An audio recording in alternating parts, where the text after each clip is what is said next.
On this incredibly ill-conceived episode of the Snappening, the godfather of Marvel Snap himself, Ben Brode, stops by to announce a huge reveal. You won't believe what he says. Then, did you know Marvel Snap released an official cologne? What's cologne? 99% of Snap players ask. After that, we go to a live press conference with Magneto. He's almost 100 years old, so probably announcing a run for US Congress. And finally, what's it like being the most polarizing figure in Marvel Snap? We asked that question and more with the original Big Bad himself, Jeff Hoogland, chat. I'm Todd Gonzalez, also known as the Gobhoblin. And I'm Monroe Beeler, but you can call me Host Writer, and you are watching The Snappening. Snappening. Seriously.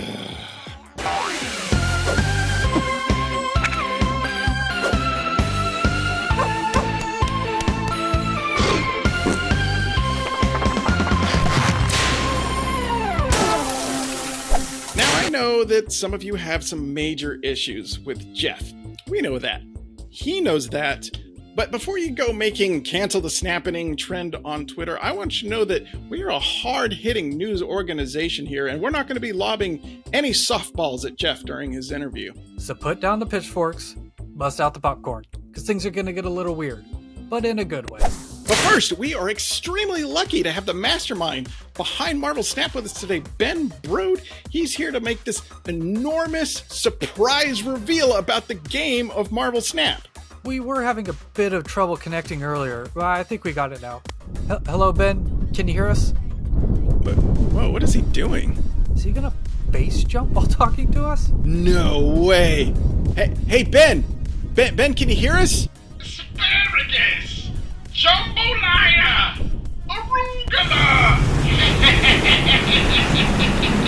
Yeah, we're really glad to have you. Thanks for choosing us to be your big reveal and doing it in true Ben Brode fashion, too. Leon Trotsky! Arapaho! Spatula! What is it that you want to tell us about this big game-changing reveal before you hit the ground? Jamiroquai! Gorgonzola! Machu Picchu! Oh my God, that is huge news! I can't believe it! That is going to revolutionize the game forever. I'm shaking right now, Todd. Ben, you had said that you have this redemption code that anybody watching can use right now to unlock this game-changing feature immediately. Do you want to give that out right now? Papaya! Zanzibar! Cumberbatch! Gingivitis! Ah! Whoa! All right, well, it looks like we didn't quite get all of the code there before Ben overloaded. It's alright though, we'll try to get you guys that code before the end of the show. Do it like this. Hey, sorry to interrupt the fun here. Just an obligatory reminder to like and sub, check out our Patreon and our Twitter and all that BS. But none of this would be possible if it weren't for one of our absolutely magical sponsors.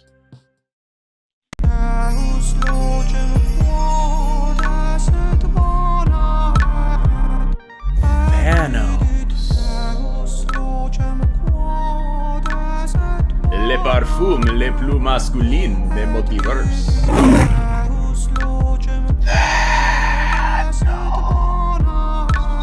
Êtes-vous assez compétitif? Oh non, petit Spider-Man.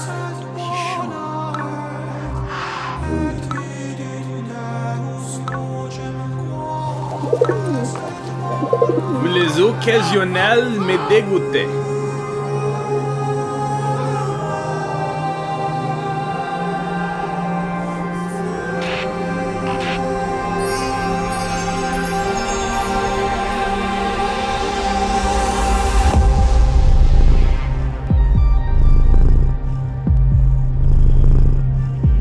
Also available in hair gel. Hey, welcome back. Just in time to catch the eagerly awaited news conference from the one and only Magneto. Let's switch over to the Snap Judgments news channel. Yes, early this morning, Magneto's PR team put out a statement that he is going to be making a major announcement today. Looks like it's about to start. Let's listen in.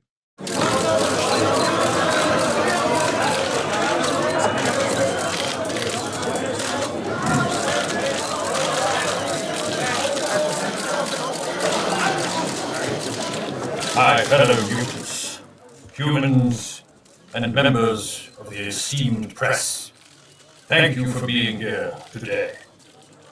As you know, it is 2023, and I've been fighting for the rights of mutants all my life. They can take care of themselves now. They don't need me anymore. I was considering retirement. That is, until I discovered a new group within the Marvel Snap community that have been mocked, oppressed, and even hunted simply for their taste in art. Yes, I am talking about Dan Hip fans. While we've been tormented and persecuted, we are many, and we are superior to the human race. Therefore, I am announcing my return to villainy, as I set forth to repopulate the Earth with only Dan Hip fans. Any questions? Yes, Lauren Whatev, Snap Judgments. Do you mean to suggest that Dan Hip fans are in fact not human? Yes. No.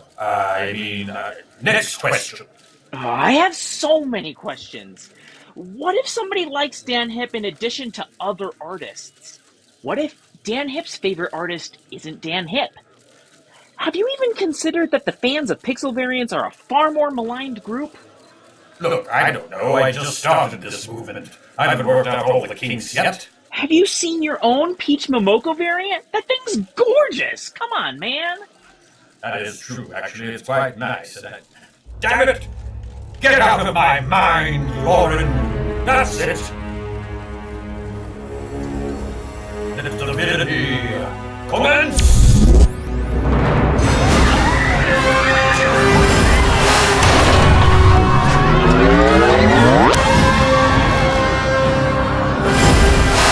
Oh, okay, alright. We're going to cut away from that.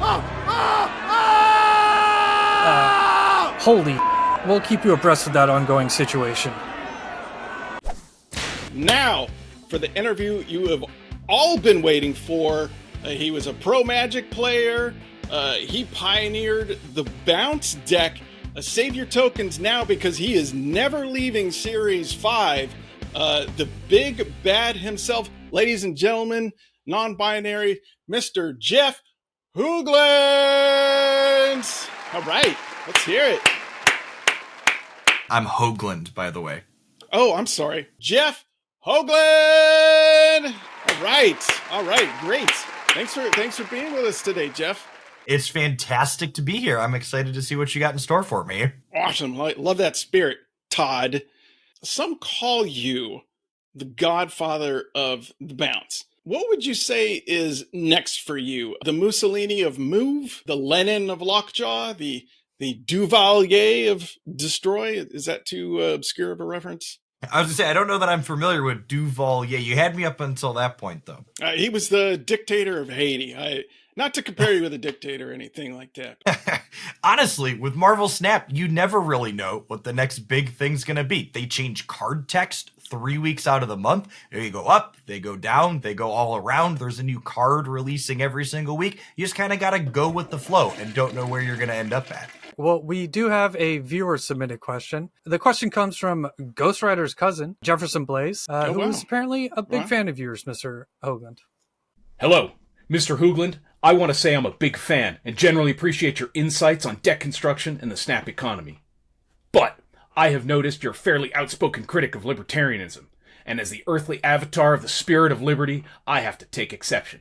I question your so-called progressive stance when you're in favor of the new card acquisition model with spotlight caches, when they, in your words, remove agency from players. I assume you favor a nanny state, where the government or second dinner tells you what to do, what to like, and when. Okay, you're on record as actually liking Ego as a location. I'll bet Agatha's your favorite card, too. Yep. I'm sure you support gun-free zones. Well, I shouldn't have to remind you that the only thing that can stop a bad guy with a Shang-Chi is a good guy with a Shang-Chi. What so, the Mr. Hoogland, is as even card-carrying going on libertarian, right now? my question to you is, why do you hate freedom? Oh, and Ben Brode is really JFK Jr. Thank you. Okay, what the was that? Some good points there. Yeah. How do you respond to that, Jeff? I think Jefferson Blaze needs to take a lesson from good old Sunspot, who's Marvel Snap's favorite communist. You get multiple Sunspots in play, they all share the extra energy you have every single turn, because there's enough energy and stats to go around. Let's get serious for a moment here, Jeff.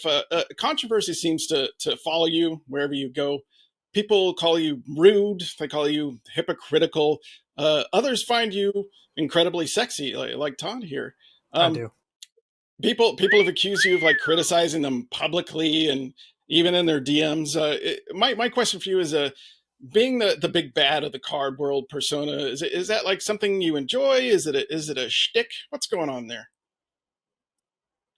I just don't really have time in my life to be anything other than blunt, I find. You know, I'm working 60, sometimes 80 hours a week. We're making time for the kids and the family afterwards. And I think one of the big things I do well as a content creator that resonates with a lot of people is I'm very interactive. But in order to be interactive with a wide audience, I can't give a ton of time to each thing. And that short to the point answers comes off as crass or cold or hard to a lot of people, I think.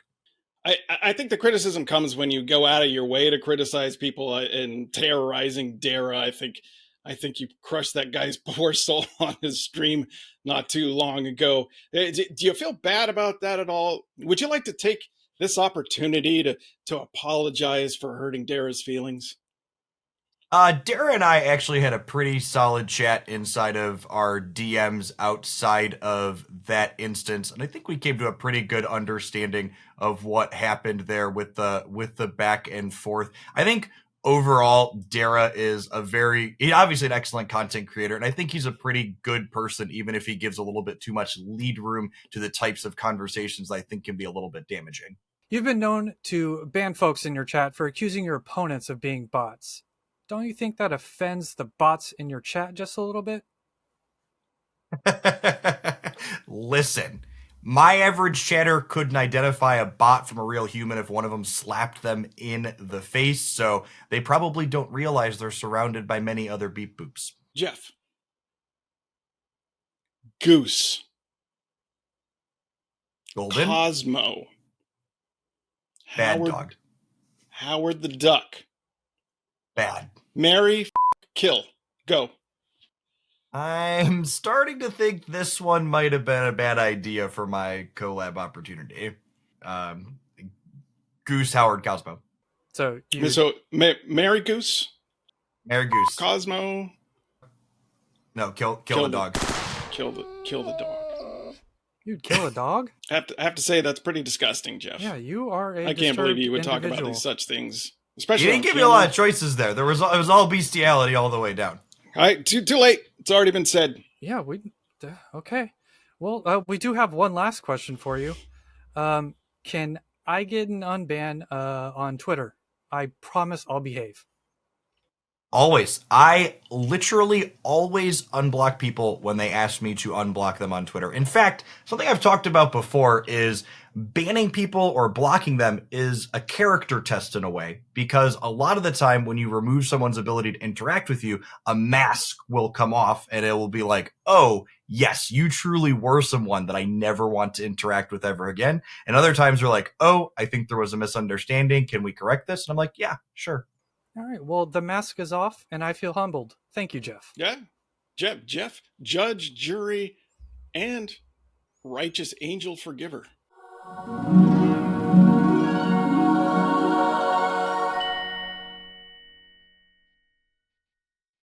Can you tell our wonderful audience where they can find you on the internet? You can find me at Jeff Hoogland on twitch.tv, as well as Twitter, if you still subject yourself to Elon Musk's hell site, as well as YouTube at Hooglandia Snap. And anything else that you'd like to plug? I can't think of any of my personal stuff I'd like to plug, but definitely not whatever this was. Okay. Ooh, all right. Well, harsh. I'm certainly never coming on this show again. Thanks for being on the show anyways. We appreciate it. Take care, man. Bye. All right, that is about gonna do it for this extremely Caucasian episode of the Snappening. Oh, and we got Ben's redemption code for unlocking what is basically yeah. Snap 2.0. Okay, so the code here is Zanzibar, Cumberbatch, Gingivitis, roll the credits.